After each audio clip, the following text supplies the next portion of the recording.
A few weeks ago, my town and pretty much everywhere around it were hit by never-ending storms and huge floods everywhere. And for the first few days, we actually couldn't even get out of our town. The main highway that takes us towards the city had a flood, like a huge flood over it, and no one could get past. All the lights, street lights, traffic lights, were all switched off like we were in the middle of an apocalypse. And worst of all, the power, phone lines, data, reception, Wi-Fi, completely out. During this time, we had to rush around to get a hold of bare necessities. Everyone was panic buying again. We had to get hold of little gas stoves. And of course, all of this was a rush. But after this was done, we were hit by boredom. Now, my phone, my laptop, and other technology really works as like a main hub for my life, right? I use it for learning, work, entertainment, pretty much everything. Without any technology over those couple of days, it felt like there was nothing really else to do. I had nothing to do at all. Looking back, I realized that's the problem. We are so caught up in being online, being on our phone, always continuously returning to it for every single notification that comes up. Life just won't always give you that instant ROI or that short-term gain that swiping down TikTok will. So I had an idea. What if instead of being so dependent on the internet, I just chose to live without it? So the question is, can I reset my mind so hard work and long-term gains are the better option? What's happening, guys? My name's Finn and welcome to my channel. So the night before, I drew up the plan for my day ahead. I wanted to make it clear what can and can't be done. The goal of this challenge is to remove high dopamine habits. So I'm left with the good ones that are long-term growth. This is gonna be an experience. Let's go. Rise and shine. First off, no sleep-ins. Rich people don't sleep 8 hours a day. I'm actually moving out in the next couple of weeks. So I decided my first task of the day was to do some research into setting up my internet, setting up my power, and doing some packing. Then it's on to my favorite activity of the day, the run.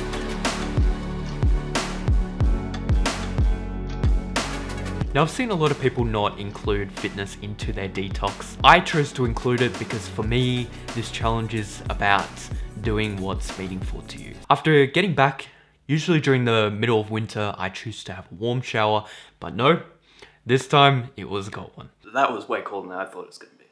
I rugged up and thought the best possible way to start this challenge was probably to meditate. Having a calm mind is a modern day superpower, so I always find time every single day. Next is journaling. When I have a minute, this is hands down the best way I've found to crystallize my goals and direction.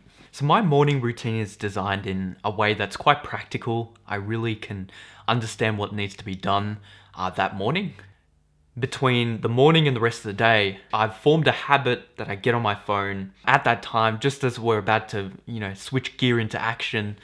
We all have a comfort zone. It looks something like this. When I get comfortable, I procrastinate to avoid possibly the pressure from being in the learning and the growth zone. I get stuck in this really comfortable, luxurious, easygoing bubble of avoidance. My personal goal is to not fall from the learning zone at least 90%. Maybe 95% of the time. It's actually really important to be comfortable. It gives us balance. But that doesn't mean it has to be a step backwards. If you read 10 pages of a book instead of spending it on browsing Facebook, imagine the difference that it will make in a month or even a year. What if your comfort zone can still be a growth zone? What if we can rewire our minds to see fitness, reading, and other relaxing but still learning and growth activities as a standard of relaxation? So no matter how unmotivating some days feel like doing nothing, we can still look back at our time and know that we spent it wisely, instead of throwing in the towel and taking a step backwards, per se. So on that note, I picked up my new book, Start With Why, Simon Sinek. Definitely one of my heroes, and read on. This is actually my whole central motivation for this channel, is to set a standard for intentional living that focuses on what we believe in, not just what we feel like in each moment. If that inspires you, please feel free to join us on our path of intentional living and continuous improvement each day. It'll mean the world.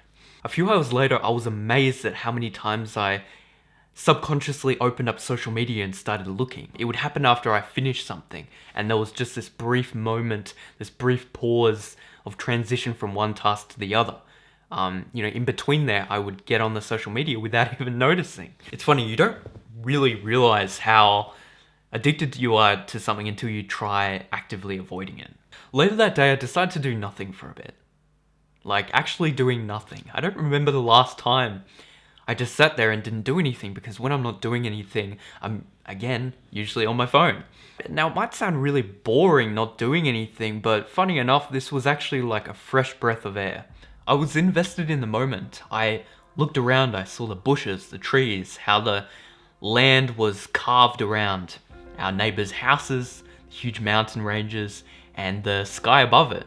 For all the time I've lived in this beautiful part of the world, I haven't given enough time to quit rushing around over these little things and just appreciate, what a gift it is. My lesson I learned today is that there's nothing more fulfilling than the freedom of doing what you want or what you believe in each moment. And I think everybody has something they believe in, whether it's studying, creating, working, self-care. We all want to spend our time on long-term growth. That's all what we envision ourselves doing. We all want to spend our time on things that bring long-term growth, fulfillment, and happiness. It's just all about conditioning our mind to like hard things by doing hard things. If all we do is easy things, then easy things is all our mind knows. It doesn't know any better. Our mind really only will prioritize what brings us the highest ROI.